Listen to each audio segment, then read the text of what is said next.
Welcome back to Cultish, everybody. It is me, the Super Sleuth, here, along with Jeremiah Roberts, one of the co-hosts here. All right, guys, it's time to have a serious conversation here. Here at Cultish, we are a 100% crowd-funded ministry, and with that can come some challenges. We're currently at like 15 to 20%.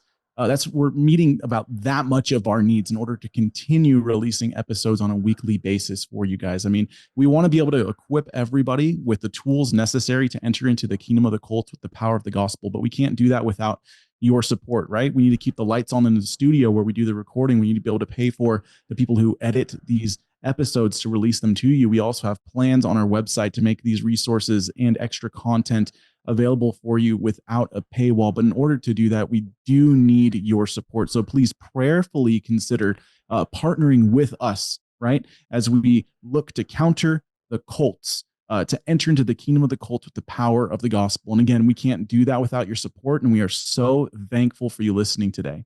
And so go to thecultishshow.com. You can see right there where we can partner with us. And Andrew and I look forward to releasing more content and countering more cults, being right side alongside all of you very, very soon.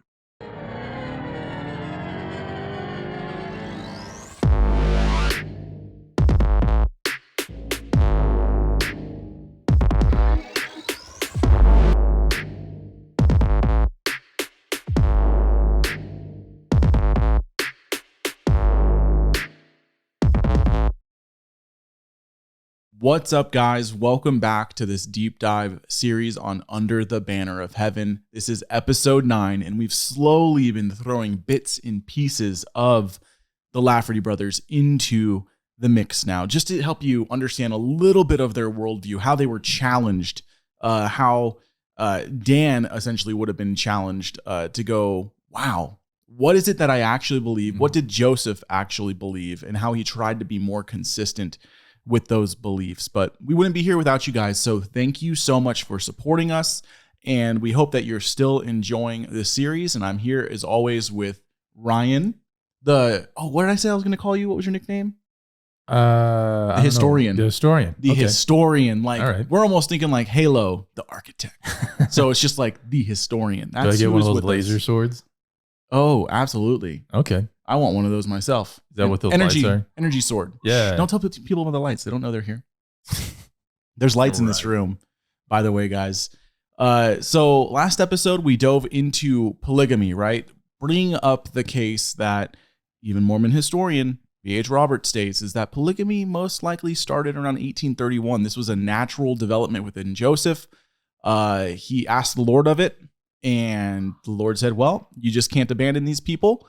On top of that, he said there's a revelation that this must actually happen. This is an eternal covenant. Gets later recorded from these original revelations into the 1840, was it 3 Doctrine and Covenants? Yes. 1843 Doctrine and Covenants, section 132, the eternal covenant of plural marriage. And we dove a little bit deep into that in terms of how it affected Joseph's life, Joseph's relationship with Emma.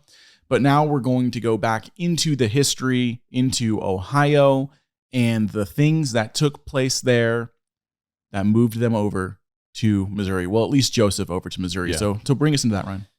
All right. So we talked a little bit in the last episode about kind of what the environment of Kirtland was like and how that was sort of diametrically opposed to Jackson County, Missouri. And that's a fair assessment of it, I think, is that they are very much on different opposite ends. While Joseph Smith is there in Kirtland, he does experience a little bit of persecution, but for the most part, it's relatively peaceful. I think what we'll find as we go is that the major problems of Kirtland were primarily financial. There was a lot of borrowing and not paying back, and problems with the idea of everyone having all things in common. That kind of stuff had a lot of problems to it. And so even though on the one hand, Smith had the opportunity to really expand on a lot of his ideas while he was there, there was also this kind of gradual growing storm of problems that, like financial problems, that would eventually cause him to have to leave. But while he's there, he's actually really prolific as far as revelations are concerned. He writes 65 sections of Doctrine and Covenants in the 7 years that he lives there. 65. Yeah, and that's about half, roughly half. And what was going on with the Book of Commandments at this time? It was this constantly evolving thing. One of the things that set Mormonism apart from groups at that time was that they were constantly publishing new stuff all the time.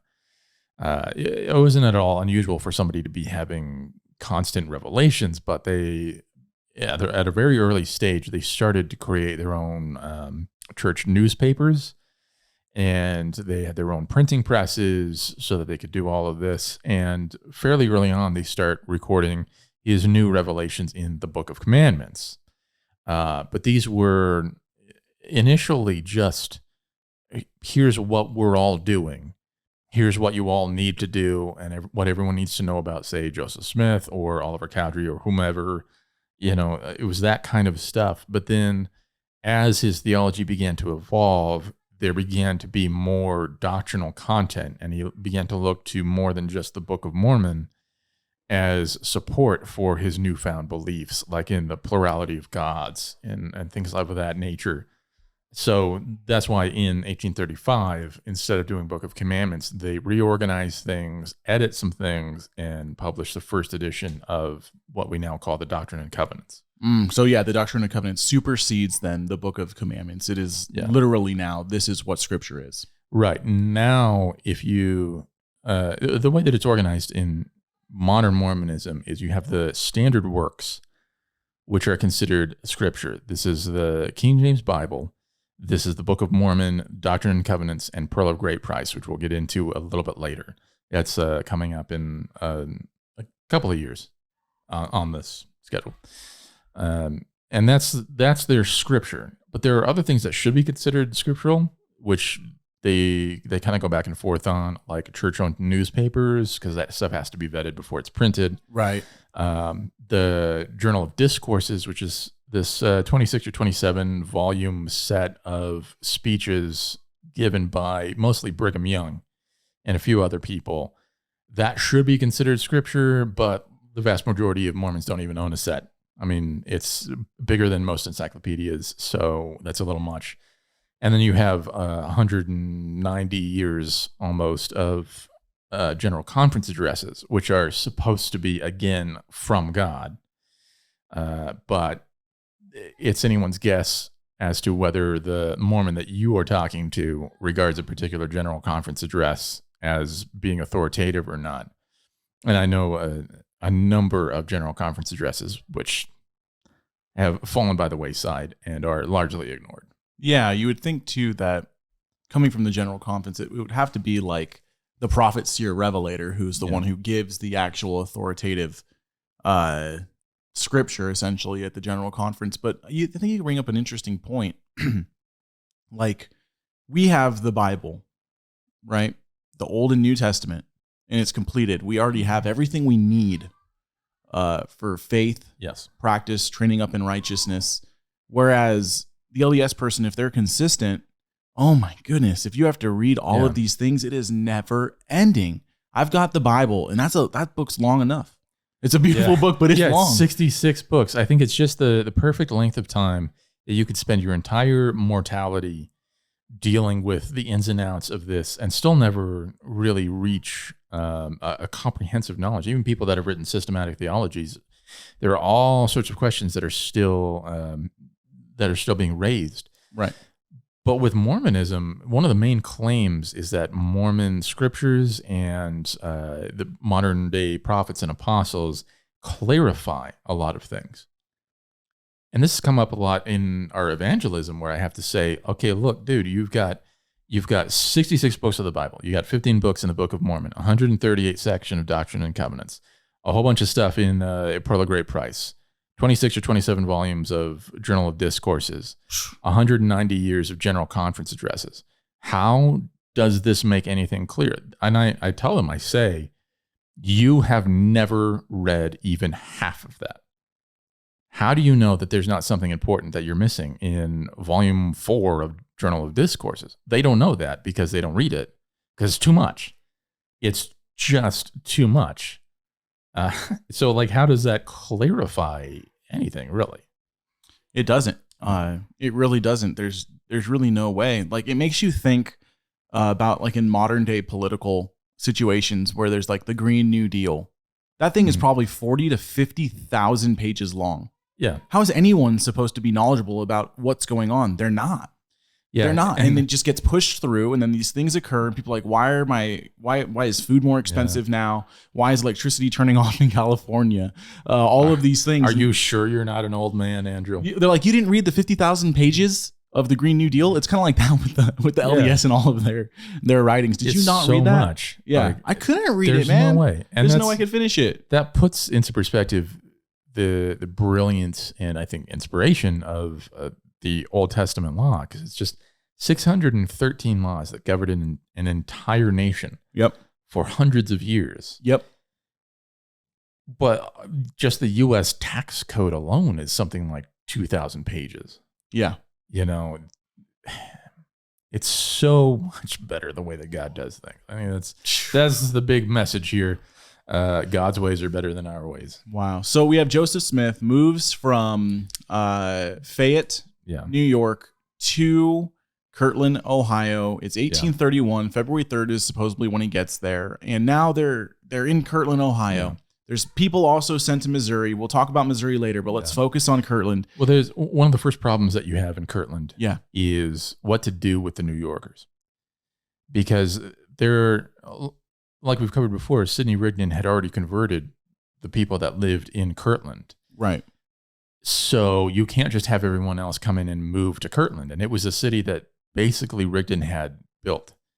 It was nothing. And then he came in and filled it with all of his converts in Campbellitism, and then now you've got all these Mormons coming in.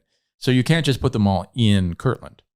What ended up happening is two business partners who I believe were Mormons at the time, Ezra Thayer and Lehman Copley, volunteered to sell a 1,000-acre plot of land for half of the actual cost. So this wasn't giving them away. It was a deal that they made that they would sell it for half price, and then the Mormons would pay that. And this was a place called Thompson Village, which was adjacent to Kirtland. Like, it was a stone's throw away, you know. Right. So all of the people that moved then from New York to Ohio, they didn't actually get to live in Kirtland. They had to live adjacent. Not at first. Okay. They had to live right next to it just because there wasn't any room in Kirtland. It was too small of a place. Gotcha. And that one of the biggest problems in the early years was something called the Law of Consecration. Remember, Kirtland was originally a commune. And the idea behind that was everyone had all things in common. And some people interpreted this as every single item of property is up for grabs. So, you know, I can take that hat because it's not your hat.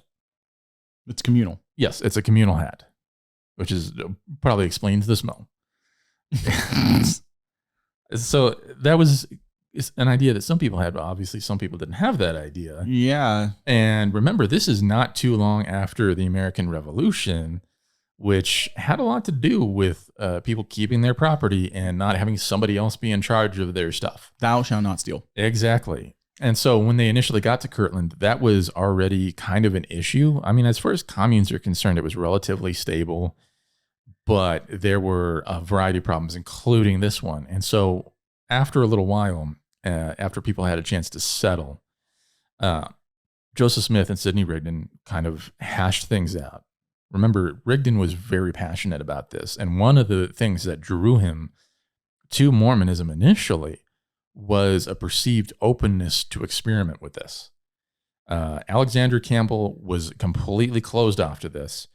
Joseph Smith, on the other hand, well, maybe he's a little bit more open.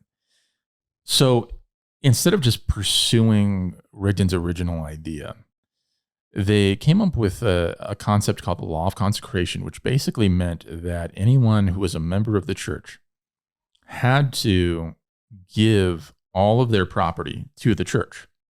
And the church would determine how much to give back to them. It was a Marxist idea. It was from each according to his ability, to each according to their need. Mm-hmm. That was the mentality of it. And it was more of a stewardship, though, than just straight up giving the church everything. Because if you owned, say, a plot of land or a farm or something along those lines, you could stay on this and you were given the stewardship and the responsibility to take care of that property. So that way, yes, it solves the initial problem, because I can't say the fact that you don't own this means that I can take it. No, you were the steward of that head. And so I'm not allowed to take it. Right. So it solves one problem. Look, it's failed every time it's been tried. And it's one more solution that causes a whole bunch of other problems. The Law of Consecration in that form lasted 30 days. One of the big problems was the fact that bishops were given way too much authority and therefore responsibility. They were given the responsibility of taking in these donations, having the deeds to your house or your farm or whatever changed into the church. And it was too much. They had to determine how much to give you back. Nobody's going to be okay with whatever answer you give to that. They're always going to think it's too low. So there's constant complaining. They had too much authority, too much responsibility. It was just a mess. I mean, it blows my mind too on how a supposed prophet of God gets this law of consecration. However, what's happening is antithetical to the biblical jurisdiction of property in general. Like, we can go all the way back with Moses and the camps of the Israelite nations, right? Like the tribes.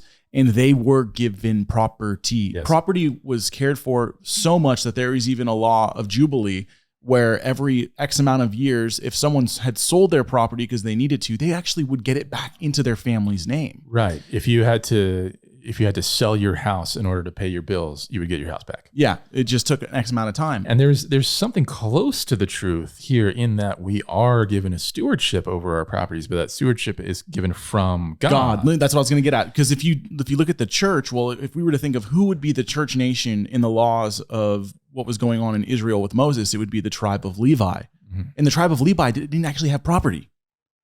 They actually didn't even have property. So what we're seeing is a fundamental, not only denial of the main biblical principles that gave us the way we govern, we really used to in the United States today, because it was based on biblical principles. It's a fundamental denial of that. And it's a reversal saying that, no, the church is actually going to distribute what you are to be stewards of. And another way that this was problematic was you could keep all of your stuff as long as you stayed in the church. Okay, yeah. If you left the church and probably therefore the area, well, dude, your house is like, if you left the church, your house is in the name of the church, specifically the bishop. That's a cult, bro. Yeah, it's a cult. Yeah. It's not just cultish. Yeah, it's a cult. That's a cult, bro. Yeah. That's a new tagline. That's a cult, bro. Yeah.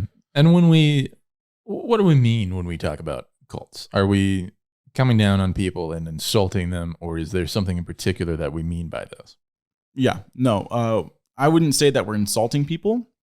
I like to go by Walter Martin's definition of a cult, which is by one person or organization's misunderstanding of Scripture and Jesus, which also affects the gospel and salvation. So when I say cult, I'm referring to anything that is antithetical to biblical truth. James himself says true religion is this.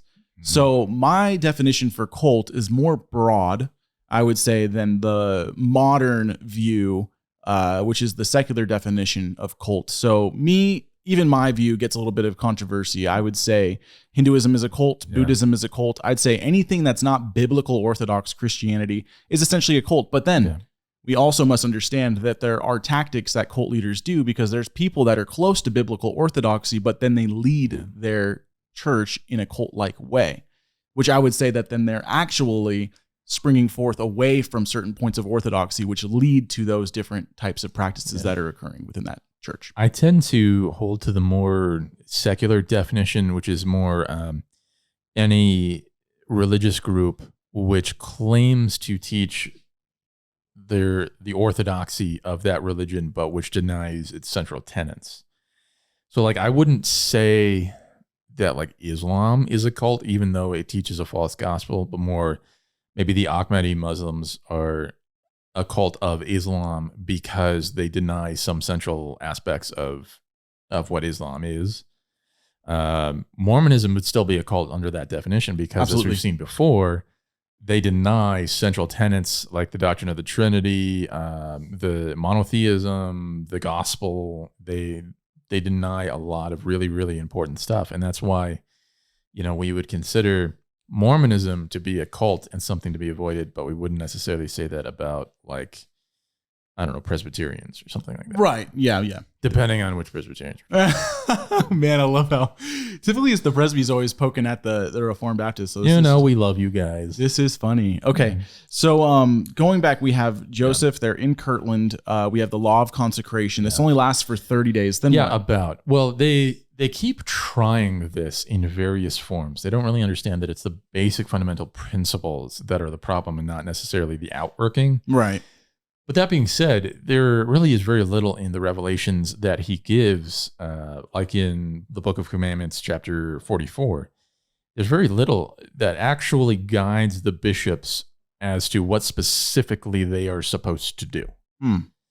So this becomes a problem not just for this particular experiment, but they try it again in Missouri over the next couple of years. That doesn't work. Then they rework it, and then they try it again, and then they rework it, and then they try it again. And it's more or less abandoned by the time they get to Nauvoo. But at that point, he's the mayor, and he finally gets this town that he can build from the ground up. You finally get the infusion of a couple of relatively wealthy people, and that does help things, but there's still an economic hardships when they get to that point. Because, frankly, Joseph Smith never learns how to deal with money. I mean, he gets better at it, but not good enough. And so that's just a pervasive thing throughout this whole Law of Consecration thing. So in Kirtland, how was life then between the New Yorkers and the Ohioans? Like, what was that like? And then also, what was the relations like with surrounding cities? Well, as far as the New Yorkers and the native Kirtlanders, for lack of a better term, they got along just fine from what I can tell. There was a little bit of sort of growing pains initially, but, Thompson Village was basically attached to Kirtland anyway, so they gradually got to thinking of one another as being one consolidated group. But as far as how they interacted with everyone else, there obviously were problems. Again, here, though, a lot of the problems stemmed from the fact that people kept being converted from local congregations, and there were a number of pastors or reverends, particularly from the Campbellite movement, that had been converted to Mormonism, and that caught people's attention. That caught people and made them concerned more than they would have if they hadn't done that. Why is that, you think? I think it's a psychological thing. You think that your pastor is so spiritually minded, and you assume that. And so when he gets swept away in something, that leaves everybody in turmoil. And it's not just following false religions. Sometimes it's as bad as a pastor just leaving. I've heard a number of stories of usually churches where there's just one pastor and maybe an elder board or something like that, and then the pastor just quits. That's just apropos of nothing, and nobody realizes what's going on, and he just leaves. And there's a lot of hurt that comes as a result of that. But I think when they see this new group of people that's moving in, and boy, that group is getting bigger and bigger because people keep on moving and moving and moving. It's a slower process. They see this growing threat, either to the spiritual life of their community or to just the way that they live, like we talked about before. And it just has this looming threat. And so and from the top down, the leadership of these denominations are recognizing that like their appointed leaders are falling to this. Right. You know, it's the captains and the squadron leaders that are getting taken out, not just the rank and file soldiers. So they start to get a little concerned, and they start kind of consolidating and addressing Mormonism specifically and addressing their concerns. Even Alexander Campbell, who obviously was the leader of the Campbellite movement, he wrote a response to the Book of Mormon. And it was one of the few, unfortunately, that actually showed that he had read portions of it. A lot of people had responded to just what they had heard about the Book of Mormon, and they never actually really addressed it in a meaningful way. But Alexander Campbell, to his credit, actually did interact with the Book of Mormon, and he still called it a delusion. He was very strong and bold in his pronouncement. But that was sort of indicative of the kind of problem that was gradually rising around them. But again, the major problems that they had were not from the outside coming in, but from the inside coming out. That's what I was wondering too. So as they grew, were they told, hey, if you don't live in Kirtland, you either move to Jackson or you move to Kirtland? If we're talking about like people who are moving to the area from like New York, they would be, I think most ended up going to Missouri. No. I'm saying like when they go do missionary efforts. Oh, yeah. And they convert people in other cities, like because it's growing now. Are people coming to Kirtland and to Jackson? Like they migrate there, or they? Yeah. Okay, that makes sense. Yeah, because there really wasn't very much leadership outside of those two places. So if you wanted to be a Mormon and you were out in like Delaware, once you convert, if you stay in Delaware, you're not going to be able to grow in your Mormonism, really. It's going to be, you're an outlier. What you want to do is you want to come to either Kirtland, which is where the prophet is, or Missouri, which is the promised land. And that's generally speaking what people did. And there was also a lot of people who converted to Mormonism and came to Ohio or Missouri or whatever, and they felt the need to go back to their families and try and convert those. Okay. We've seen a couple examples already of that happening, of like Parley Pratt going to try and convert his family, Joseph Knight converting his family.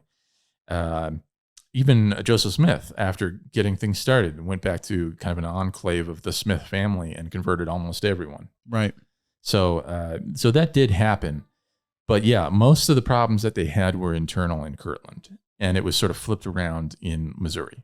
Okay, gotcha. So with regard to Kirtland, though, something happens in 1832, right? A whole bunch of stuff happens. What led to this first massive? I'd say this is a pretty big deal. Oh yeah, there's a sharp, very sudden act of violence, and this begins earlier, I think. Okay, lead us up to it. Okay.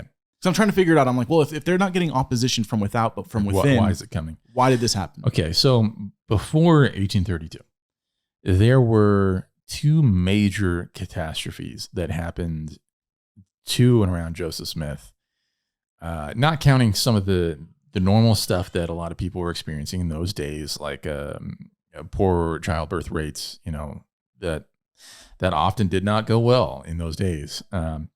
And he did for a while have just the worst luck with that. Like we talked before about Emma Smith having a miscarriage or a stillbirth. Twins that died, right? Yeah. After they moved to the Kirtland area, they did have a set of twins that did not survive. But fortunately for them, there was another family that had a set of twins that did survive. And so they ended up sort of adopting those twins. And so Joseph Smith III, who we'll talk about a little bit later, he's actually the oldest natural-born son of Joseph Smith. There is a daughter who he adopted who was older than that. Yeah. So things are kind of getting situated in Kirtland. Things are going okay from Joseph Smith's perspective. Probably better than whatever it was that he was expecting. He didn't expect to basically inherit a city. He's like that dog in the meme with everything on fire around him. Yeah, this is he's fine. got the coffee. This is fine. Yeah. So they finally get around to having their first conference in the Kirtland area. And this was around the mid 1831. The conference is big in Mormon history because it's the time when the Melchizedek priesthood is restored officially. He announces that. We won't get too much into priesthood because it's a big theological topic that'll take us way off course. But basically, they do believe that there are two priesthoods. The Aaronic priesthood is the lower priesthood, and Melchizedek priesthood is the higher one. And it basically determines what offices or ordinances you can do in the church. So you can do certain things if you have the Aaronic priesthood. You can do more things and have more callings if you have the Melchizedek priesthood. And that's what every man in the church is striving to do. I thought there was a Luciferian priesthood too. That's probably something else. Like even prior to the Aaronic. I wouldn't be surprised if there was like a proto priesthood kind of That's thing. why they wear that the garment in the temple ceremony. I think you just had a weird dream. Yeah, maybe I had a weird dream. Maybe it's a revelation. Anyways, right. So that revelation of the reinstatement of the Melchizedek priesthood gets sort of overshadowed. Things get a little nuts. There's a guy named Lyman White, and he doesn't do a whole lot in the church. He's like there a lot for a lot of the big things. He kind of goes a little bit overboard. He stretches out his hands at one point while they're praying, and he says something like, if you really need a sign, look at me. I can see Jesus, or something to that effect. This wasn't just out of nowhere either. Joseph Smith, apparently for days before the conference, had been saying, oh yeah, you're going to see Jesus in 3 days' time, or within 3 days. Right. Yeah, like some of you are going to see the Lord. Yeah. And it's kind of nuts, but he did set this up, and then Lyman White starts doing that, and people start kind of getting crazy, and it's like a Pentecostal kind of situation. People start asking for healing. There's a man there who had an injury that caused his hand to be shriveled up, and Joseph goes up to this man, and he prays over him, and he starts pulling on the guy's fingers to stretch them out, thinking, oh yeah, I'm going to heal this guy. And then as soon as he lets go, the fingers go back. He's like, okay, so that didn't work, but whatever, we'll just move on to the next thing. So he finds a man who, he's a paralytic of some variety. And Joseph says to this man, okay, well, rise and walk. In the name of the Lord, rise and walk. And he gets up and he takes 2 steps and he falls flat on his face. So we're having this Pentecostal revival, and it's not working. Nothing's working out. Yeah. They're not very organized like those faith healers. Yeah, and I don't think he saw this coming by any stretch of the imagination. I don't think he knew that this was going to happen. But after Lyman White did his thing, and there was another guy who claimed to have been struck deaf and dumb, and Joseph prayed over him, and suddenly he could hear and speak. So there was a little bit of momentum, but then he did the thing with the hand, and then he did the thing with the paralytic, and then a family comes in with the body of their dead daughter, who had died several days previously, and they decided not to bury her until after the conference because Joseph was saying, you're going to see the Lord, and some stuff's going to happen. Dude, general conferences were lit back then, bro. I know, Ain't right? Nothing like that happened now. It's not like that anymore. It's so boring now. Yeah. Yeah. I want to see them bring some dead bodies for real, This is nuts. And I have to imagine that at this point, he was probably trying to end the conference in a way that wasn't so bad. And then he just sees his family coming in. Here we go. Okay, what do I do now? That is crazy. And it's so sad. Fawn Brody makes the note that nobody could claim that this healing didn't happen because this family didn't have the faith, because they were the last people in the room to realize that it wasn't going to happen. Wow. And as soon as they do, though, they turn around and they just berate Joseph. and they're so angry because, according to them, Smith or the rest of the leadership had told them not to seek medical help. Wow. And So when she died 7 days prior, before some amount of days. right. Okay, yeah. Before that, though, Joseph Smith or leadership said, no, don't get any medical intervention. Yeah, everything's going to be okay. Just have pray faith. everything's going to be fine. And then she died. Dude, it never works. It doesn't work that way. That's not how this goes. And it just ends like that, with this note of this inability. The second General Conference. Yeah, well, this is the first one in Kirtland. I don't know how many they had. Because in 1830, June 9th was the first one ever. I think so. So this is 1831 in Kirtland. This is after they finally got things sort of situated enough that they could do this. And he was so looking forward to this, and it just did not work out at all. And then, not only that, but a little while after, not too long after this, those two business partners that I mentioned, Ezra Thayer and Mr. Lehman Copley, they decide to renege on their deal. So they had initially said, we'll give you 1,000 acres for these New Yorkers to live in, and we'll only charge you half price. And now they're saying, we're not selling this to you. And that was the land that the New Yorkers had settled on. Wow. Yeah. So they were already there and getting themselves situated. And these guys are like, we don't want to have anything to do with this. We're getting out of here. And that put Joseph in this awful position of, okay, I've got all these people who are really upset with me now because I failed them as a prophet. And I've got all these people who are needing to move somewhere. It blows my mind. I'm sorry, I'm just going to backtrack a little bit, but that General Conference is where they do the Melchizedek priesthood endowment for these specific people. And with the Melchizedek priesthood is supposed to become the power of healing. That's why like a lot of LDS people back in the 80s, you can see it actually. There's an interview with during the Mark Hoffman bombings. Yeah. There was a man who came running to the aid of Mark Hoffman, and it was a Mormon man who had his oils in his pocket. Yeah. And he pulled out his oils to like anoint and try to heal Mark Hoffman, because that's what these people believe they had that power. If he had known who that was, he probably wouldn't have done that. Right. But what's funny, though, is during this General Conference, which is sad irony, I feel so horrible for that family, but literally he couldn't heal anyone. Yeah. And that illustrates something that we've been saying for a long time, is that bad theology hurts people. Absolutely. In this case, it killed people. Yeah. There's a reason for why we try to persuade people not to believe things that are false. It's because it's damaging, not just to them, but to everyone around them. And this is an example of that. But in any case, you know, he has this horrible situation where he's at this conference that's been a complete disaster. And he's got all these people that are living on a plot of land that is no longer available to them. And so now is when the whole Zion thing starts to become the forefront. It goes from being sort of an idea that's been percolating in his mind, and now it's the solution to a problem. Now he's saying, okay, we can focus in on building Zion, and that will distract people away from the complete mess that the conference was.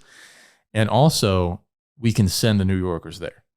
Okay, so yeah, what I was going to say, since they can't buy the land for half price, or probably even buy it at all anymore, where are those New Yorkers supposed to go? They end up migrating again to Missouri. Wow. He says, sorry, guys, you can't stay here because you weren't Sidney Rigdon's bunch, so you now need to trek on over to Zion. And I think that has at least some role to play in why Jackson County was considered to be this millennial place, this sacred ground, because he had to convince them to go. Right. He couldn't just say, oh, it's a part of Eden just like Kirtland is. It's got to be special. It's got to be better. And that it works. Honestly, this is it's a tactic that he uses, and it works. Wow. That's crazy. Yeah. So you mentioned a name earlier, Ezra Booth. Like, how influential is he now with regard to the way Ohioans viewed the LDS? Well, at the beginning, when he was actually a Mormon, Yeah. Really not at all, because he was just another one of the members, and he was kind of going along with things. But after he left the church, after he was really dismayed by the condition of Jackson County, which was very different from what he had been promised, he became one of the ones who turned around and tried to argue against the church. And so he started to give interviews with people and talk to them about things that he was seeing in the church. And so he becomes really the primary source for talking about that whole conference situation, because he was there. It makes sense if you think about it, that all these people who were super curious about these Mormons who were coming into their town, that they would go to a guy who still lives nearby, who was used to be one of them, and could tell them stuff from the inside. Like, they were really curious about that. So, I mean, he's not like one of the big players in the early anti-Mormon stuff, but he is one of the first ones. And I think he does set a precedent that many of the people who left the church turned around and tried to attack the church and tried to take it down from the outside. Gotcha. Often by telling potentially embarrassing stories about stuff that happened. And it happens so often. There's so many of these stories that we can't really dismiss them, even though there are some people who leave the church and they try to discredit the church in ways that are really shady, or that we just cannot take their word for what they're saying, because their biases are influencing them so much, or they're just out to get revenge. But there's so many instances of people leaving the church and then having these embarrassing stories to tell. And there's so much consistency between a lot of these stories that we just can't dismiss them all out of hand. Right. And even those ones that are really tainted by one's personal bias. Okay, yeah, we got to get rid of the bias, but that doesn't mean that everything that they said was false. And we have to be discerning when we look at that information. Gotcha. Yeah. Because I know we're leading up to what happened in 1832, and we haven't said it yet, just in case you guys are wondering. Maybe you guys already know. Right. They're like, this is violence? I don't know about that. It's weird. Well, some people might already know what we're referring to, what happened in 1832. But the reason why I was asking about him is because in 1831, late in the year, he published 9 letters to the Ohio Star detailing his objections to the church. So I'm wondering if that helped breed some weird type of opposition against this Church of Jesus Christ out here in Kirtland, Ohio. The press was almost never kind to the church. And that started with Abner Cole, who was the editor of the Palmyra Reflector, right around the time when the church got started. Right, I remember us talking about him. Yeah, he went by the pseudonym Obadiah Dogberry. Yeah. Which, again, you know, hats off to him, man. Obadiah Dogberry Soncrant. I think it has a ring to it. It's a great pseudonym. Yeah. But he was just wildly against the church. He hated it. He thought it was the stupidest thing in the world, and he was just mocking it relentlessly in the early years. But while he was kind of wild in his objection, a lot of people were sort of in between, say, Alexander Campbell and him, as far as their tone went. But a lot of it was very condescending, very rude kind of stuff, very bombastic. But a lot of the information that was presented was actually accurate. And once we kind of get rid of the stuff that was spurious and didn't have any truth to it, we do end up with a lot of stuff that's really embarrassing. Wow. And what we have here, which is Doctrine and Covenants, section 52, which would have most likely been in the Book of Commandments earlier. But section 52 details the revelation from Joseph Smith, the prophet, given on June 6, 3 days after the closing of the conference. Yeah. Of who is moving to Missouri, like you were just talking about. And it happens quick. And imagine this. So what we're saying again, just like what happened to Emma, was that this wasn't Joseph saying it. This was God. So these people So you can't argue with Joseph and say, like, this is a terrible idea. You'd be arguing with God. Exactly. And it's just like when the Lafferty brothers, when Dan Lafferty comes to his wife and says, this is from God, we are to be in a polygamous relationship. There's no objection that can take place. And then it turns into a submission, not anymore a biblical submission. No. Because the Bible would argue when the husband, who's supposed to be the head over you, is not submitting to Christ, there's an issue. Right. So anyways, going back, it's interesting to find that in their actual documents, I find it so interesting that there's revelations from God to move, because like you said, I think Joseph can't give them an option. How are you supposed to put this to people to get them to leave? Because he's in a situation where those people no longer want to sell him land. Yeah. And now these people need to move. So voila, revelation from God occurs. These people are leaving. Yeah. And you'll notice that the revelation did not occur before that deal was rescinded. It seems almost as if it was given by somebody who was not expecting this to happen. Yep. Yeah. That happens a lot. Wow. So in any case, on to something even crazier than that. There's a guy named Simmons Ryder who, like Ezra Booth, had been a part of the church for probably a fairly brief amount of time. Unlike Mr. Booth, the reason for why Simmons Ryder left the church apparently was due to a misspelling. He was upset because a revelation that Joseph Smith supposedly gave to him misspelled his name. It sounds kind of spurious, like that's your reason for leaving. But I mean, I can sort of see where he's coming from. Like, God would know how to spell his name. Yeah, God would know. But I mean, still, it doesn't sound like he's the sort of person that is used to really thinking about his decisions, as we'll see. So during this time, which is around March of 1832 now, Joseph is living with the Johnson family. John Johnson. That should be easy to remember. They were in a place called Hiram, Ohio, which is about 40 miles away from Kirtland. There he goes, not living where everyone else is again. Right, he does that. But he does move from Hiram, and I'll tell you why. So he was staying with this family, and after a while, the sons of John Johnson stop believing in Mormonism, and they kind of turn around and are very, very angry with Joseph because he was still there with their dad, and was like his dad was presumably taken in by this. And also, at least one of them, Eli Johnson, suspected that Joseph was sleeping with Eli's sister. Okay. So this is the first little inkling that we have that he may have been practicing some variety of polygamy. And so that would have been happening somewhere maybe late 1831 or early 1832. Yeah, March of 1832 is when this takes place. So sometime prior to that. Right.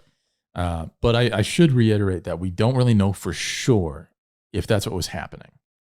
It's just kind of Eli's word about it. So circumstantial evidence is what we're looking at. Yeah, it's a claim that this person who hates the church is making. I don't know how far you want to take that. It's up to you guys. In any case, one night, Joseph Smith is babysitting his two adopted children, or one of them actually. And suddenly a mob breaks into his house and kidnaps him. And they strip off all of his clothes and threaten to castrate him. Thankfully for Joseph Smith, the doctor who was going to be there chickened out at the last minute, said he didn't want to do this. He doesn't want to participate in this castration thing. It's not any good. He's like, this is looking pretty brutal right now. Yeah. So instead, that's it. Yeah, because that's in contradiction to the Hippocratic Oath too. Right. Like, do no harm. Yeah. You're not supposed to do that kind of stuff. Sorry to interrupt you. Keep going. Yeah. Whatever. So he kind of backs out of that, but they still are like just murderously angry, and they beat the snot out of Joseph, and then they tar him and feather him. Tarring and feathering is a brutal thing. Hot tar all over your body. It's horribly, horribly painful. And while they're doing this, they also beat up Sidney Rigdon. I don't know if they went as far as tarring and feathering him, but it was pretty rough.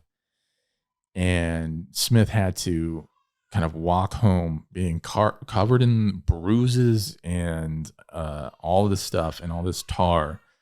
And then poor Emma had to kind of sit there and like peel the tar off of his body at the end of that. And it was brutal. It was horribly brutal. That is the insane. next day comes. Yeah. This happens on a Saturday, I believe. The next day comes, and it's time for Sunday morning services. Some of the guys who participated in that mob decided to show up just to make fun of him because there's no way he's going to show up. But he does. He shows up in his full, nice outfit, bruises everywhere, cuts and scrapes everywhere. And he just gives the sermon that he was going to give. And he doesn't say anything negative about the guys that did this. That is powerful. Yeah. I mean, imagine being in that audience. You would be in awe of this man's fortitude.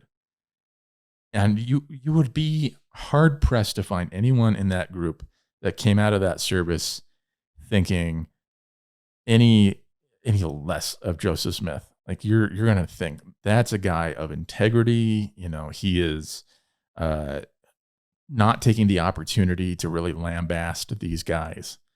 He just gets up and he does what he's called to do. That is the last act of violence committed against the saints in Kirtland while he's there. I don't know if it happened like after he moved or anything like that. I don't think so. But nobody tries this again because he made this powerful statement that this is not going to work. Yeah. Well, other things happened as well because of what that mob did. Like you said, he was babysitting two children, his adopted children. So the mob comes in, and we're talking like this is 1832, man. There is no electricity. There is no heat. This is March. It's early. They're in Ohio. It's cold. Yeah. He's beaten all night, tarred and feathered. And what happens to the babies, right? What happens to the kids that he's babysitting? Well, at the time he was babysitting them. They both had the measles. And nowadays, when somebody gets the measles, it's not that big of a deal. But back then, it was a huge deal. And one of his children did not survive.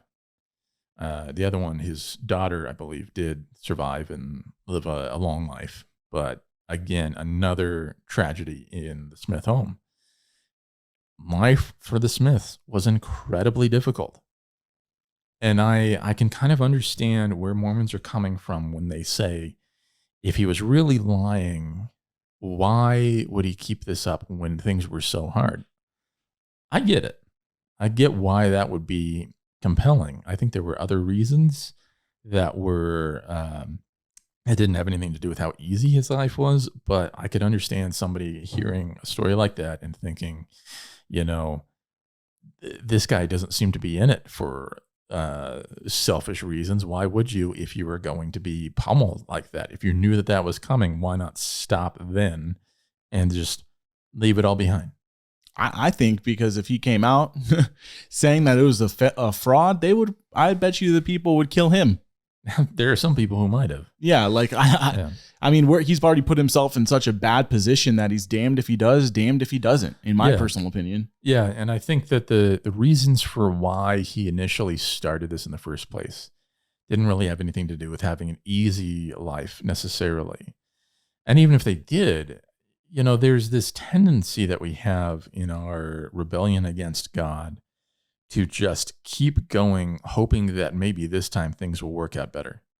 You know, when we decide to do things in a way that opposes God's will, we just think, well, you know, the reason for why I haven't had success in doing this is this reason. If I just fix that, then I'll try it again and it'll keep going.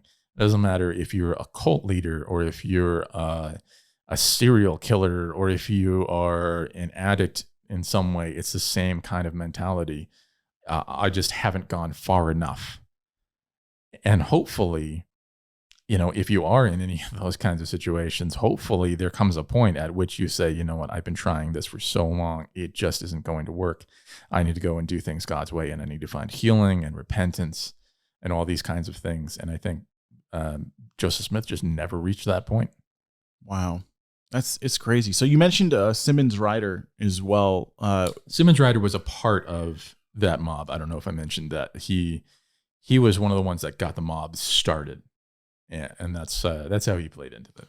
Wow. Yeah. That is some heavy stuff, man. Like Yeah. I could see the mob then. Like this it's recorded that one of the twins died 5 days later after this occurred, supposedly getting pneumonia on top of measles, and then passing away. I can see them going the next day to cause a disruption at the service.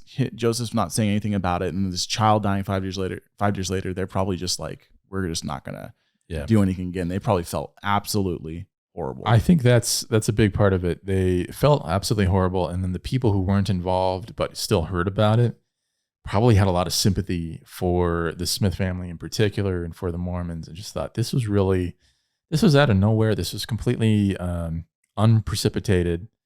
You know, it's not like some of the stuff that happens in Missouri where you can see why people might feel defensive or feel the need to lash out. No, this came out of nothing. Wow. And that's interesting to me. Like this is, like you said, this is the main type of persecution that took place in Kirtland. Nothing really happened after that in Ohio.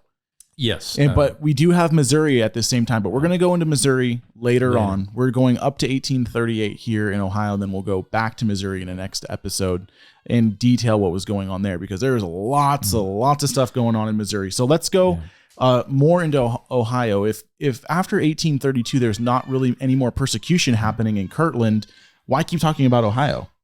Because there's a whole bunch of other stuff that kept on happening. And one of the things that has already sort of started with the whole catastrophic conference thing and the financial problems that they're already having is that there is a certain amount of dissent forming in the people in Kirtland. There are a lot of people who over time become gradually dissatisfied with how Joseph Smith is running things. So it's sort of the opposite problem that the people of Missouri have, where they're thinking, man, we're mad at Joseph Smith because he's not here fixing all of our problems.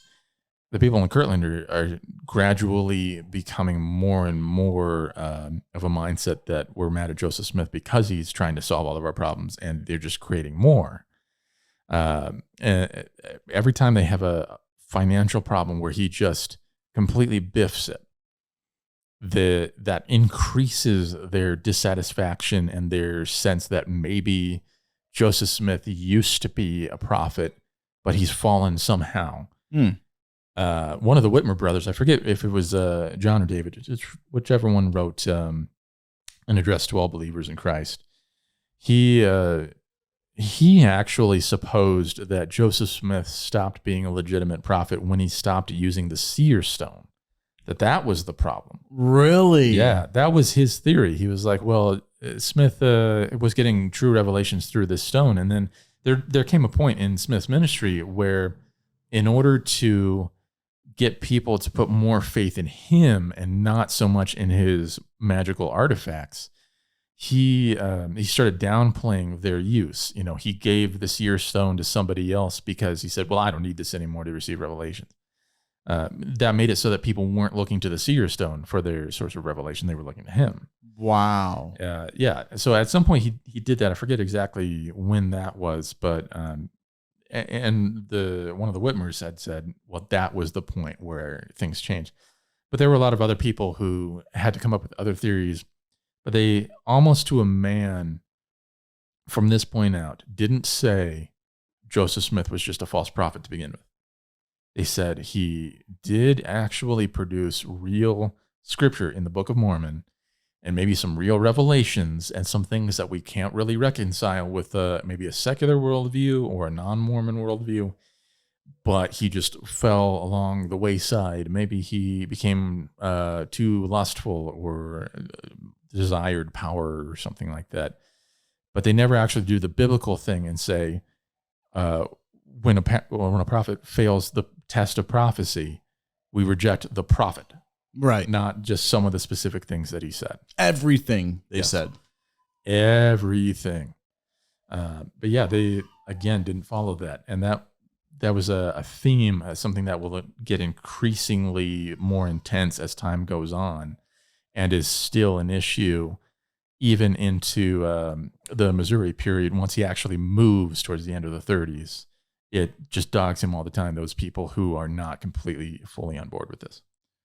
Wow. So these people that weren't getting fully on board with this, what did they end up doing? Like, I don't understand. Well, we'll cover it in more detail, but they ended up getting kicked out. Okay. Yeah, because you can't have people who are just sort of half in, half out. Right. A lot of those, after being kicked out or getting excommunicated or whatever, they end up starting their own groups or joining their own like Mormon cults, cults of a cult. From the book. Yeah. So they, excuse me, because they believed the Book of Mormon was scripture. So there was Right. cults based off purely Many of the them Book of will Mormon. then reject the Pearl of Great Price and Doctrine and Covenants, or Right. maybe they'll have like parts of it. A lot of those groups just disappeared as soon as they were formed. Yeah, I bet you as well. Maybe a lot of them got sucked up into the RLDS as well. Well, I think a lot of them sort of that's one of the reasons I think for why they called it that, the Reorganized Church of Jesus Christ of Latter-day Saints, which was formed after Joseph Smith's death. A lot of people kind of ended up there, but then others, after they left the church, they just came back to it after some point. Martin Harris was, he either left or was excommunicated twice and then came back twice. And he died as a member of the church, even though, as we mentioned in the last episode, he doesn't really do anything of particular importance after this point. Wow. Okay. So what else then happened historically in Kirtland, Ohio during the years? Was there anything that was significant that we should make note of? Yeah, for the next, there's all sorts of interesting things that happen all the way up until he leaves. But a lot of it's not the sensational kind of stuff that you're looking, that you might find in, something that, like a YouTube video that you're going to see. One of the things that happens is Joseph Smith supposedly predicts the Civil War. Okay. Talk Yeah. about this. All right. So he does this, he does this revelation in Kirtland, Ohio. Yes. What year? This would have been, the revelation itself was given on Christmas Day of 1832. Okay. So the way this went down is Joseph Smith made a trip to the New York area for the purpose of securing a couple more loans for the church. And his attitude towards loans, honestly, it's not a very mature attitude. It's like he gets all this money and he's like, I have all this money. And he's not thinking, I have to pay back all this money. So he does have this kind of attitude that's like, I have this, so now I can do whatever I want with it. And he's not really looking forward to, like, how am I going to use this to pay off the loan, right? So he goes off to New York and he negotiates some loans successfully. And while he's there, he kind of gets this sense of grandeur. He went to Manhattan and New York City, which I don't know if he'd ever been to any of those places before. And those places aren't as big as they are now, but they were pretty big. And so that's kind of where he gets this grandiosity. That's where he starts talking about building like a really big city that's going to be like an Ezekiel type of city of Jerusalem coming down out of heaven. But while he's there, some stuff happens. Basically, at this point, there's a lot of tension already existing between the northern and the southern states on the issue of slavery and states' rights. Mm-hmm. And South Carolina? That one. South Carolina, the actual state. I mean, Southern California might Southern as well California be its own is state. its own thing. Yeah. Like every time there's another statewide vote, there's always something on the ballot about splitting the state in two, which I am totally fine with. You go ahead. They can take San Francisco as well. For real. Give me Sacramento and Napa Valley, and you take all the rest.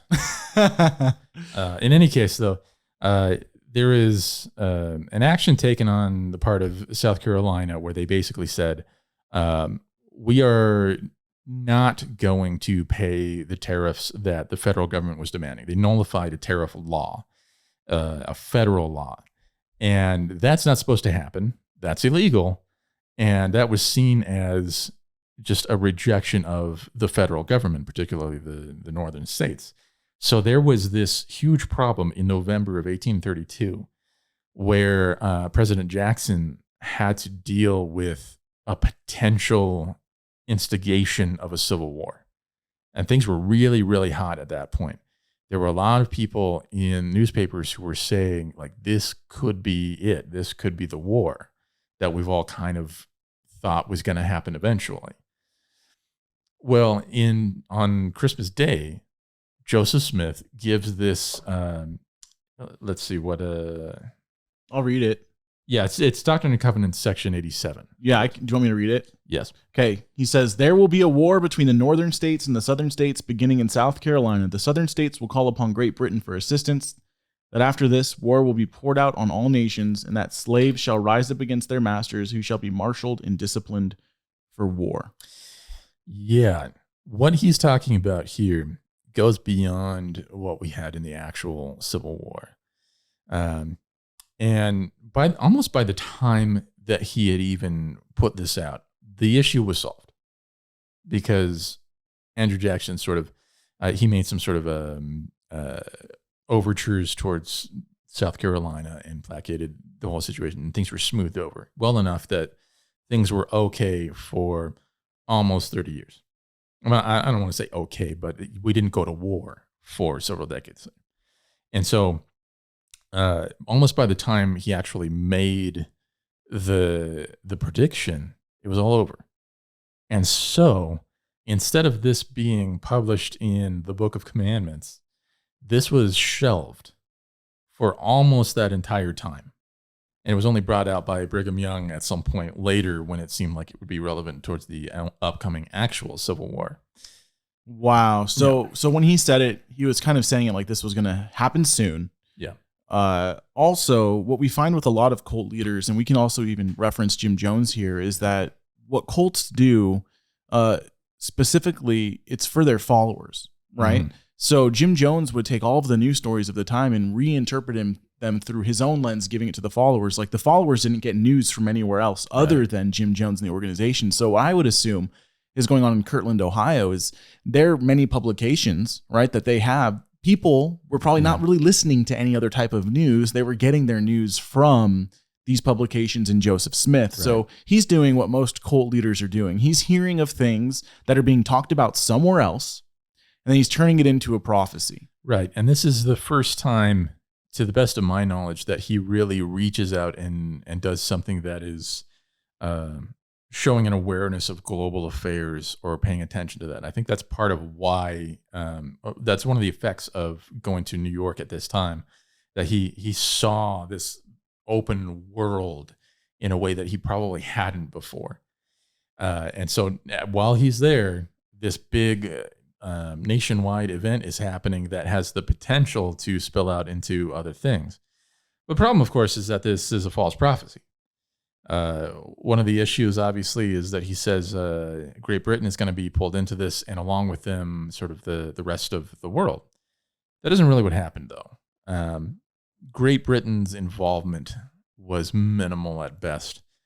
And even though there were times when it looked like if Great Britain had done this particular thing, then the war would have spilled out to them, but they still wouldn't have needed to call in, France and Germany and the Ottoman Empire or whatever. That wasn't going to happen, and it never did happen, thankfully. So we can't really understand this as being an actual prophecy about the real Civil War. The closest I can come to maybe explaining this away is to say that there was a tendency in Old Testament prophecy for somebody to be talking about something that was imminent and here but not yet. Yeah, there's an already but not yet kind of thing. Sometimes they would talk about an event that was going to happen in the near future, but they would give details that said that there was an ultimate fulfillment that would come later. Or they would be talking about a truth that was in the here and now, but then veer off and start talking about something that sounds like a more ultimate truth, like in Isaiah 14 when he's talking about the king of Babylon. And then he starts saying things that make the reader think, okay, I don't think we're talking about an earthly king anymore. That's not what's happening here, though. Somebody could try to say, well, maybe this the little details, like the world being pulled in and this being the prelude to the apocalypse. Maybe, but no, that's not really an option. Yeah, my problem too is that Joseph wasn't giving the prophecies in Hebrew.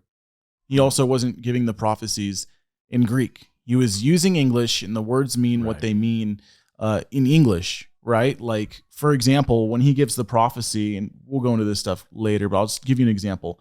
The prophecy where it says that the coming of the Lord, which is nigh, even 56 years, should wind up on the scene. Yeah. It talks about this generation as well prior to that. And I've given this prophecy to LDS people showing that this never occurred. He gives even a year after he says generation, but they're like, well, the word for generation can mean this or can mean that. He didn't give the prophecy in Greek. No, he didn't. He gave it in English. Right. So if it's in Greek, we can argue about what the meaning of the word would be for generation. And of course, we have different eschatological belief systems that hinge upon the word generation, exactly what it means in Matthew 24 when Jesus was referring what to does this mean? This generation shall not pass away until you see the Son of Man coming on the clouds in judgment.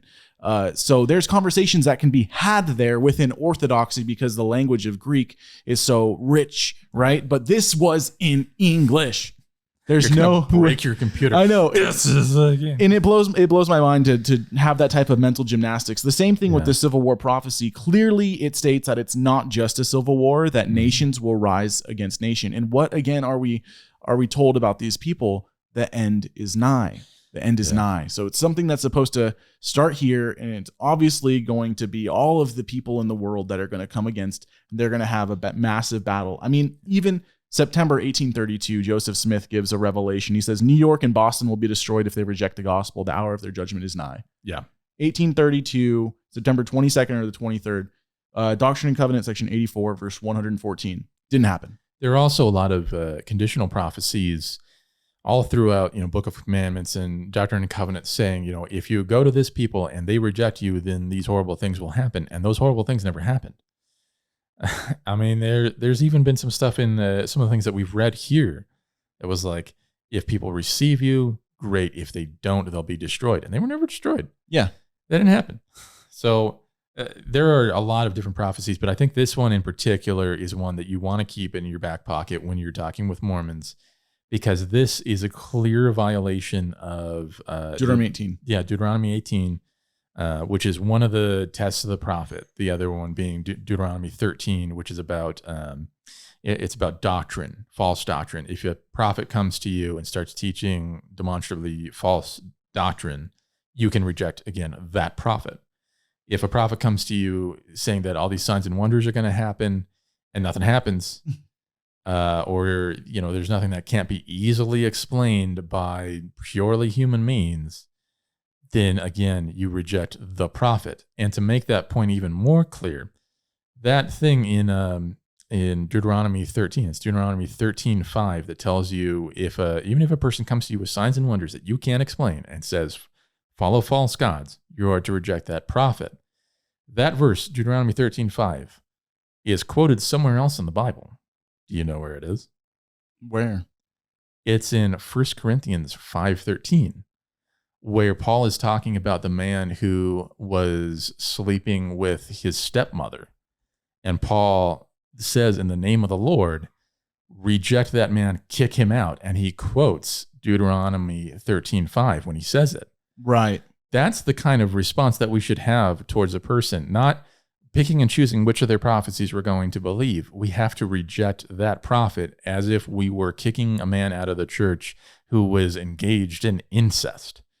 That's the kind of visceral response that we need to have. Man, yeah, that's some heavy stuff. And you also got to remember, too, in Deuteronomy 13, at the beginning, it says, if a prophet or a dreamer of dreams arises among you and produces miracles, signs, and wonders. Mm-hmm. So even if these things look like real things are happening, even if maybe some of the prophecies are right, or I just can't explain some of the experiences that I've had, so he must have been a true prophet at some point. But if he leads you after another god, god which you have not known because it is one that was not taught to you, don't believe him. Deuteronomy 18 says as well, if the prophet says they speak in the name of Yahweh, but they speak presumptuously and that thing does not come to pass, false prophet. Then it says later in the law of God, they shall be put to death. Right. By the state, by the By way. the state, yes. That's important. That's important, yeah, by the state. Because this is the law of God here. And well, in 1 John, we see an expansion on that, because it's not just one particular doctrine that they have to be right on, like how many gods there are. Right. But in 1 John, he says something to the effect of whatever spirit does not claim that Jesus Christ has come into the flesh. Yep. Is Antichrist. Yeah, that's the spirit of Antichrist. Yes. You were going to slap me in the shoulder, weren't you? Well, I wanted to write a tract, and I didn't write it for this time, which was going to say, are you Antichrist? Yeah. Because instead of anti-Mormon, like anti-Mormon literature, the truth is that, and I mean this with respect, if anyone's LDS and who is watching this, you are Antichrist. Yeah. You're Antichrist because you deny the fact that Jesus Christ is the eternal God made flesh, the God that was with God from all eternity past, proston theon, the Greek in John chapter 1, who was God, who took on flesh. So that is who the Christ is that John is referring to. And how do I know that that's the Christ that John's referring to? Well, it's because it's in his book, John. Yeah. And it's in the prologue of John, which gives you the bookends of what the whole book of John is about and the meaning and purpose of it. So if you deny that Jesus Christ is the eternal God took on flesh, you are Antichrist. Yeah, and it's also a matter of the word Antichrist doesn't mean against. It means instead of or in place of. Like you are taking a version of Jesus that is fundamentally false, that is not real at all, and you are removing the true Jesus and putting that false one in its place. So it's not, as we mentioned before, it's not a matter of your sincerity. We don't doubt that, usually.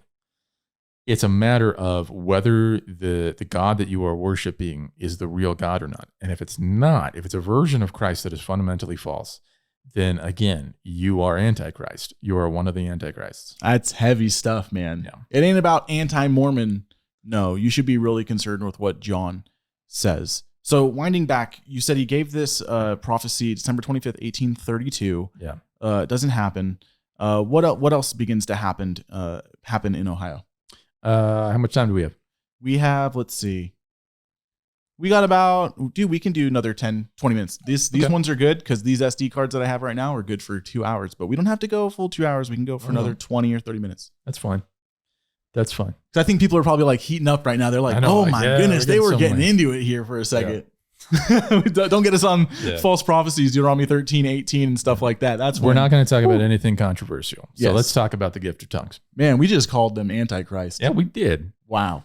And I didn't. John did. Yeah. To be fair, this is nothing that we wouldn't say to their face. Absolutely. I mean, we have had a lot of experiences where we've had to, like a Mormon would say, like, "Hey, do you believe that I'm going to hell?" And we've had to say, Yes. That's the problem. That's why we're here. That's why we're here. Yeah. And it's a hard thing to do, especially if it's a Mormon friend that's asking you this. Like I've had that happen where a friend of mine who is a Mormon asked me, do you believe that I'm going to hell? And I had to explain to him, I said, if you believe in the false gospel that is preached by the Church of Jesus Christ of Latter-day Saints, then the direction that you are going right now is straight to hell. Yeah.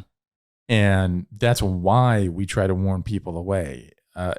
It's not for our health.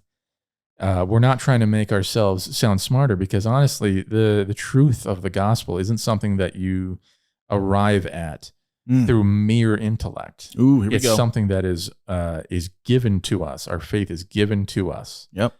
And it's not, we end up walking away from this with the firm conviction there, but by the grace of God go I. If God had not shown his grace to us by opening our hearts and revealing the truth of his word to us, then we would be wandering off in some other false gospel, whether it's the false gospel of Mormonism or of the Jehovah's Witnesses, or if it was Islam or Orthodox Judaism or atheism, whatever it is, it's something that is equally ludicrous because it's against a truth that is very much in our faces. I think that's important to mention real quick before we go back into some history here, because Christianity does not create an us versus them mentality with the rest of the world. And why is that? Why do I say that? Well, it's because Jesus Christ on the cross said tetelestai, it is finished. And it says in Colossians chapter 2 that he disarmed all rulers and authorities and put them to open shame by triumphing over them in him. Yeah. This occurred at his death, burial, and a resurrection, already happening in history. The fact is that I am no better than anybody else. This is the Christian message. God already won. He's king over the nations, right? And now you go and preach the gospel, and no one knows what the Spirit is doing, right? But how are they to hear the good news unless those who are called are to go preach it? Not to create an us versus them mentality with vessels of wrath and vessels formed for grace. No. They aren't our enemies. Because they're not our enemies. I don't know who they are. I go and preach the gospel, and God does the rest, right? But with Mormonism, it creates an us versus them mentality. They are a tribe of physical Israel, right? And Garden of Eden is in Missouri, and the people are going to flock back to Missouri with this weird millennial eschatological mindset, but it creates an us versus them mentality, which creates controversy and conflict. And mind you, Christians are not without responsibility during this time frame. They were not living and acting as Christians were supposed to act. But I can say that because that's what the scriptures say. It says, even though Jesus was reviled, he did not revile against anybody. Right? And like, that's the way that we're supposed to act as Christians. Why? Because Christ already won. And it's his Spirit that brings about convicting the world of sin and righteousness and bringing people to knowledge of faith, making them obey his statutes from the heart, relying on the sacrifice of Christ. And that's important when you share the gospel with Mormons, which you should be doing. This isn't, here for your entertainment. When you share the gospel with the Mormons, it's important to convey the idea that really you are not any better than them, and you know that. Yep. Because what the Spirit of God has revealed to us about ourselves, it ain't pretty. We don't come away from this with a great knowledge of our righteousness. We come away from this with a knowledge of our own sinfulness and our desperate need for the Savior. Yep. So when you talk to your Mormons, they're coming at this from a perspective that is very works based. That their relationship with Christ does depend on faith, but not entirely on faith. Also on their obedience. Works. It's a faith, repentance, baptism, the gift of the Holy Spirit by the laying on of hands, and enduring to the end, which is that law of progression, that continually obeying the laws and ordinances of the gospel. They're coming at it from that perspective. And so often when we tell them that our eternal security is just that, it's secure, they tend to process that as us saying that we have achieved some level of perfection that they haven't. And so it's important to hit on the fact that the big thing about yourself is just how desperately sinful you are. Not that you have achieved some level of salvation that surpasses everyone else's. That's an important part of the message. Jesus achieved it. Yes. Jesus achieved it, and I inherit it through his righteousness and impunity, right? What I deserve, the wrath I deserve, I no longer have it. He redeemed me. He purchased me from the pit, from something I could never afford. And that's the beautiful thing about the gospel, is that's who I am.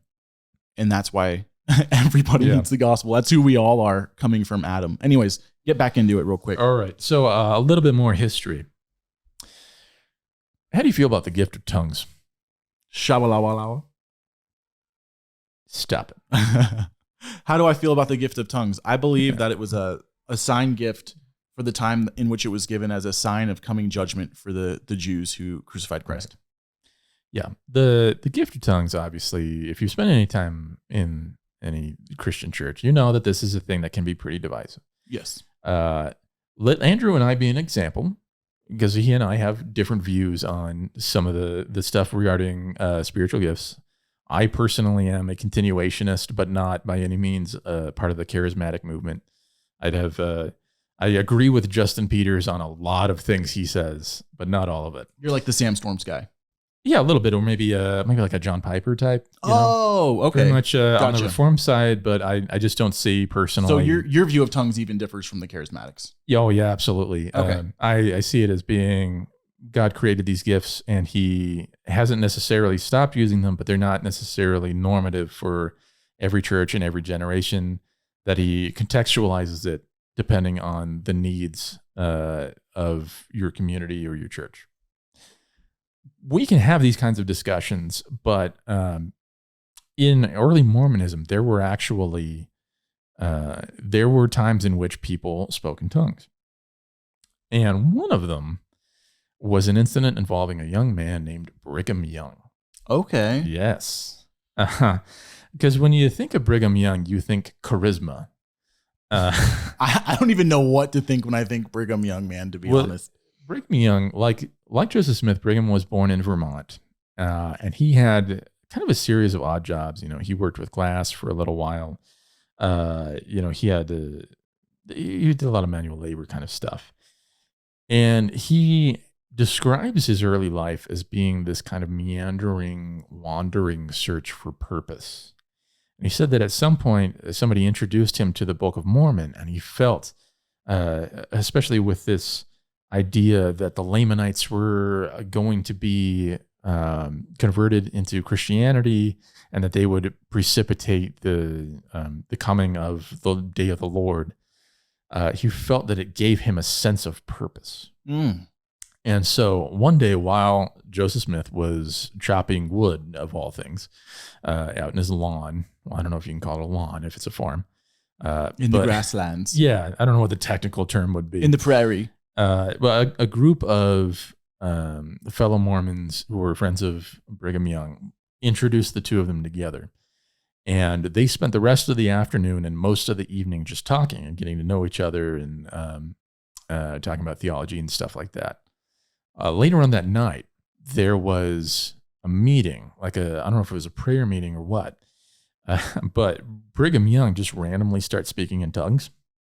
And apparently it was not something that was normal. I guess it might have been normal for him, maybe in those, that's like in that environment. But that's which is odd. I wonder what the speaking of tongues, because if I think about modern charismatic, where speaking in tongues is like a weird form of an quote unquote angelic language between you and God, that wasn't happening until a Azusa Street revival and stuff like that. But I guess that had to come from somewhere too. So I think Azusa Street sort of reinvigorated that idea, because otherwise there would be no practice of the gift of tongues. And for the record, I also deny the existence of speaking in ecstatic tongues. I think speaking in tongues is... Yeah, when you say John Piper, I understand where you're coming from. Yeah. So he just randomly starts speaking in tongues. And this is probably due to just the fact that they were all exposed to a lot of charismatic kind of stuff and other supposed uses of the gifts of the Spirit.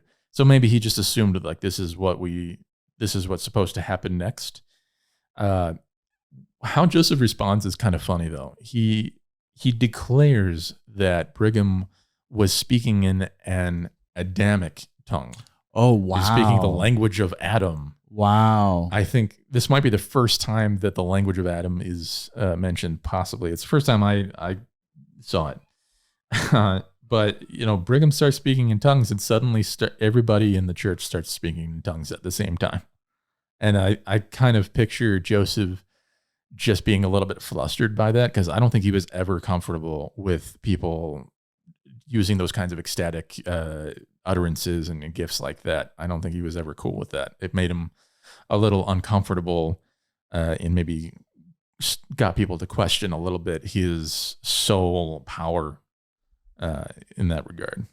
That is so weird. I'm going to read this from the LDS Church website. Maybe if you want to clarify some things that we're reading here, because language barriers are real. Even though they use the same language, things mean different things. But I want you to hear this.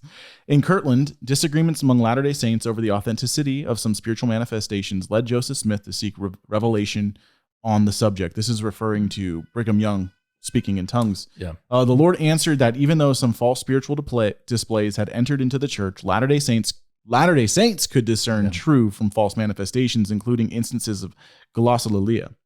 So as long as they followed... Instances of what? I can't say that word. Glossolalia. Glossolalia. So as long as they followed the Holy Spirit and the pattern set forth by the Lord. Joseph later warned the saints that Satan could manipulate tongue speaking and that the Lord would never reveal church doctrine by this practice. Yes. Boom, we have conflict with Scripture right there. Yeah. He further clarified tongues were given for the purpose of preaching among those whose language is not understood. Okay. I can feel that. Adding that anyone that has the Holy Ghost can speak of the things of God in his own tongue as well as to speak in another. Then say that word, Glossolalia. Glossolalia continued as an important part of the Latter-day Saint worship during the rest of the 19th century, though the practice gradually declined over time and all but disappeared. You never see it anymore. Weird.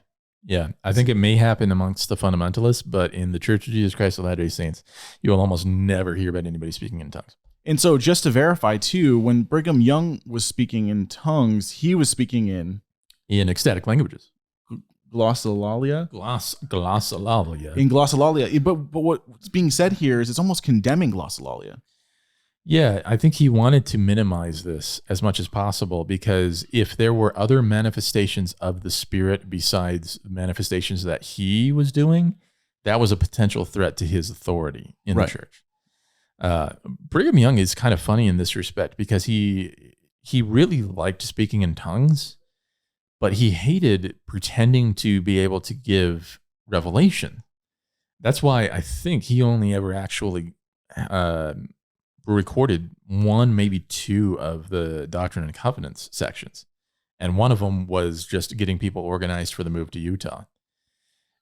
He was in charge for decades, much, much longer than Smith ever was. And I think he set the tone that we now see, where Mormon prophets will very, very rarely give new revelations, if they ever do. I don't know when the last time a Mormon prophet gave a revelation. Maybe in 1978. Yeah, with the blacks in the priesthood. Maybe. But honestly, how many prophets have they had since then? I think it's kind of ironic that they have somebody who is set apart from all, pastors and other religious teachers, because he has the title of the prophet, seer, revelator, and translator, and president of the church. Well, he never prophesies, never gives real new revelations, doesn't appear to see anything. He never translates anything. That translation stuff was only Joseph Smith. Yeah. It's a good thing he presides. How come this was never completed? Yeah. If the prophet lineage continues, why wasn't this ever completed? Joseph seemed to think that it was. And the Reorganized Church of Jesus Christ of Latter-day Saints says that it was. But, these guys, the Church of Jesus Christ of Latter-day Saints does not believe that Joseph ever actually finished the Joseph Smith translation, or the so-called authorized or inspired version of the Bible.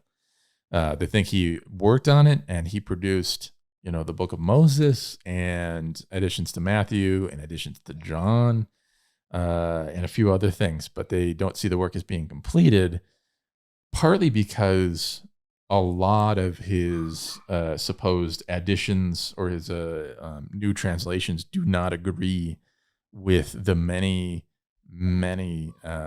archaeological discoveries that we've made with regard to the New Testament. Yeah. I mean, in the 1930s, there was this huge discovery of papyri, New Testament papyri, that pushed New Testament scholarship into like the second generation of Christians. And when we discovered that kind of stuff, it sort of blew away the notion that any of Joseph Smith's additional stuff in there was legitimate. So they have to say, well, there's just more. He just didn't translate all of it. I mean, that doesn't really fix the problem by any stretch of the imagination. But yeah. That's our initial introduction to Brigham Young. And just keep in mind that while things are going on, Brigham is active, but he's not like Sidney Rigdon. He's not in your face. He is working behind the scenes for the most part. And there are a few moments where he does specific things that you see will have a payoff when he becomes the president of the church. You see him kind of learning how to do things. But a lot of the stuff that he's doing is really behind the scenes. He's setting it up. Yeah. Setting it up. Wow. All right. Well, this ends it for this session of our, if you want behind the scenes little things, which you've probably noticed because our clothes change every 3 episodes. We do 3 episodes in a day. And so if we forget whether we've covered something in the first few episodes, it was a month ago. So yeah, that's true. yeah. But man, this has been a wild ride, and we're only really up to 1832 right now. We got to get to 1838. Oh my goodness, then go back into Missouri, but we're going to do it. This is some interesting stuff, guys. I know I was having a blast with this episode. Yeah, if you're enjoying our 57-part series. Yes. Yes, I mean, hey, let's do it. But thank you guys so much for partnering with us in this, and we will see you next time as we go into more Ohio history and then into the Missouri War. Take it easy. Goodbye. Hey, what's up, everyone? Hope you enjoyed this episode. This podcast is a 100% crowd-funded ministry. So please, if you want to allow this content to continue, go to thecultishtshow.com. We ask that you prayerfully consider becoming a donor with us and being a monthly supporter. And we thank you so much for your consideration. Enjoy the next episode.